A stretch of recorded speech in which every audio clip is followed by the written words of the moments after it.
নমস্কাৰ বন্ধু বান্ধৱীসকল মই মোৰ চেনেলটোলৈ আপোনালোকক স্বাগতম জনাইছো লগতে আমাৰ অসমৰ বাপতি হহুন ৰঙালী বিহু শুভেচ্ছা সকলোলৈ জনাইছো মই এই ভিডিঅ'টোত মোৰ ছোৱালী নিষ্ঠা তাক এখন স্কুলত এডমিশ্যন দিয়া হৈছে এবাৰ কিডজি লিটল বি মঙলদৈ তাত এটা অনুষ্ঠান আছিল মানে বিহু মানে সৰু সৰু ল'ৰা ছোৱালীবিলাকক বিহুৰ বিষয়ে নাজানে গতিকে তেওঁলোকে এটা খুব ভাল পদক্ষেপ লৈছিল যে বিহুৰ ওপৰত তেওঁলোকে এটা জ্ঞান দিয়ক গতিকে এটা সুন্দৰ এটা অনুষ্ঠান তেওঁলোকে কৰিছিল তাত যোৱাৰ সময়ত আমাৰ নিষ্ঠাই যিখিনি কৰিছিল মই সেইখিনি দেখাব চেষ্টা কৰিছো আশা কৰো আপোনালোকে ভাল পাব ইয়াৰ উপৰিও ইয়াতে আপোনালোকে ভিডিঅ স্কিপ নকৰিব যিহেতু আজি দুমাহী বা গৰু বিহুৰ যিখিনি নেকি ৰাতিপুৱা গৰু ধোৱা দৃশ্যাৱলী আছে সেইখিনি মই এটা সংযোজন কৰিছো আশা কৰো আপোনালোকে ভিডিঅটো চাই ভাল পাব মই বিহুৰ ওপৰত বেছি ক'বলৈ নাযাওঁ বহু মানুহে বিহুৰ ওপৰত বহুত গৱেষণা কৰি বহু কথাই কৈছে আপোনালোকে সেইবোৰ পঢ়িব বা আপোনাৰ ল'ৰা ছোৱালীক শিকাব যিহেতু এটো জানিব লগা কথা আশা কৰিছো আপোনালোকৰ এই অসমীয়া যেটো নৱবৰ্ষ হেতু খুব সুন্দৰ হওক সকলো ভালে কুশলে থাকক আৰু আমাকো আশীৰ্বাদ কৰক আমি যেনে ভালে কুশলে থাকিব পাৰো সকলো যেনে ভাল হয় মই তাকে আশা ৰাখি মই বিহুৰ ভিডিঅটো আৰম্ভ কৰিছো ধন্যবাদ গুড মৰ্নিং আমাৰ বিহু লাগি গৈছে এ আমাৰ নিষ্ঠা আজি স্কুলত বিহু নাচিব যাব গতিকে তাই খুৰাকে ফটো উঠাই আছে এ সাক্ষী পোজ দি আছে নিষ্ঠাই তুমি এফালে চোৱা আজি ক'ত যাবা ক'ত নাচিব যাবা তোমাৰ স্কুলখনৰ নাম কি ভালকে নাচিবা নে তুমি ঠিক আছে ভালকে নাচিবা দে এয়া লগত আমাৰ গুণগুণ যাব এয়া নিষ্ঠা ওলাইছে চাক এয়া চাক কি মেকআপ কৰিছে চাক এয়া চা মুখখন চা তুমি বিহু গাবা নে নোগোৱা এবাৰ নাচি দিবা নেকি দিয়াচোন নাচি দিয়া এইফালে চাইছে নাচা আকৌ গুড গাৰ্ল ভালকে নাচিবা দে ঠিক আছে গাইজ মই এতিয়া এৰিছো আকৌ তাৰ স্কুলৰ যিটো প্ৰগ্ৰেম হ'ব মই সেইটো দেখাব চেষ্টা কৰিম ধন্যবাদ এছা কিডজি লিটল বি মঙলদৈ ইয়াতে ল'ৰা ছোৱালীবিলাকক বিহুৰ বিষয়ে কৈ আছে বা কেনেকৈ নাচিব লাগে কম বয়সতে যেতিয়া শিকাই দিয়ে নিশ্চয় সিহঁতৰ এই কথাবোৰ আগলৈ মনত থাকিব গতিকে তেওঁলোকে এটা ভাল প্ৰচেষ্টা লৈছে মোৰ খুব ভাল লাগিছে আশা কৰিছো আপোনালোকে ভিডিঅটো স্কিপ নকৰিব চাই থাকিব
ইয়াত মোৰ নিষ্ঠা এইখিনিতে আছে তাই যেহেতু খুব সৰু 4 বছৰ হোৱাই নাই গতিকে তাই নাচিব পৰা হোৱা নাই, তথাপিও তাই অকণমান চেষ্টা কৰিছিলে। কিন্তু চাওক বাকী কিছুমান ছোৱালী আছে বা তেওঁলোকৰ কি সুন্দৰকৈ নৃত্য প্ৰদৰ্শন কৰাৰ চেষ্টা কৰিছে। মই গোটেইকেইটা কণমইনাৰ ভৱিষ্যত জীৱন যাতে ভাল হয় তাকে আশা কৰিছোঁ। আৰু ভিডিঅ'টো আপোনালোকে স্কিপ নকৰিব। আগত এটা দৃশ্যাৱলী আহি আছে, যিটো নেকি আপোনাৰ গৰুৰ গা ধোৱা এটা পৰম্পৰা আছে। গতিকে সেইখিনি আপোনালোকে চাবলৈ নাপাহৰিব, ভিডিঅ'টো স্কিপ নকৰিব। ধন্যবাদ।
এইকেইটা চাওক টিকলা টিকলা ঢুলীয়া, কি সুন্দৰ। গোটেইকেইটাকে সৰু সৰু ল'ৰা ছোৱালী স্কুলৰ ফালৰ পৰা বিহুৰ শুভেচ্ছা যাচিছে। খুব ভাল লাগিছে। মই আশা কৰিছোঁ আপোনালোকে ভিডিঅ'টো খুব ভালকৈ এনজয় কৰিছে। আগলৈ আহি আছে আৰু কিছুমান দৃশ্যাৱলী, স্কিপ নকৰিব, চাই থাকিব। ধন্যবাদ।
এয়া চাওক গৰুক গা ধুৱাই আছে।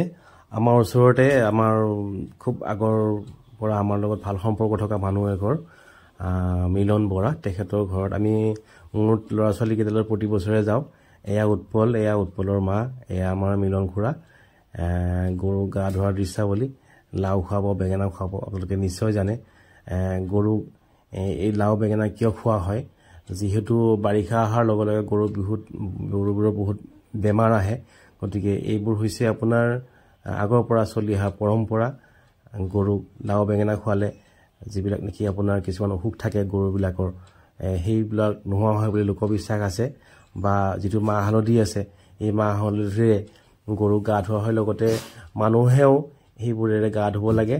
হালধি কথা আপোনালোকে নিশ্চয় জানে, গতিকে মই বিশেষ নকওঁ। আপোনালোকে দৃশ্যাৱলীটো চাওক, খুব ভাল লাগিব আপোনালোকৰ। স্কিপ নকৰিব ভিডিঅ'টো। ধন্যবাদ।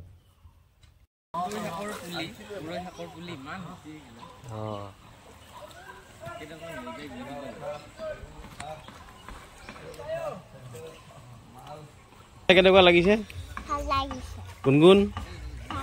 হা, কিমান ভাল লাগিছে? হা,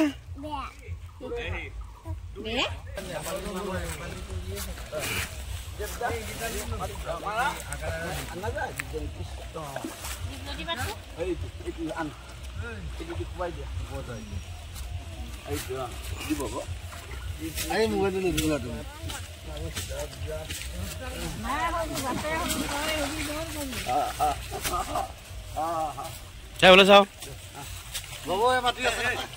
এইটো কি কৰিছে? চাও এইফালে চোৱা, এইটো কি ধুৱাইছে? এয়া চাগে টিকলাটোও ব্যস্ত গৰু ধোৱাত। গোটেইবোৰে খুব আনন্দ পাইছে গৰু ধোৱা চাই। এয়া চাওক কি সুন্দৰ মানে এখন হেৰি। ইয়াত লাও বেঙেনা আছে, এইবোৰে আমি যিটো মাহ হালধিলে আমি গা ধুব লাগে। এয়া চাওক, এয়া নিষ্ঠা, গুণগুণ। এইখন খুব এটা ভাল লগা এটা দৃশ্যাৱলী। আশা কৰিছোঁ আপোনালোকে ভাল পালে। ধন্যবাদ।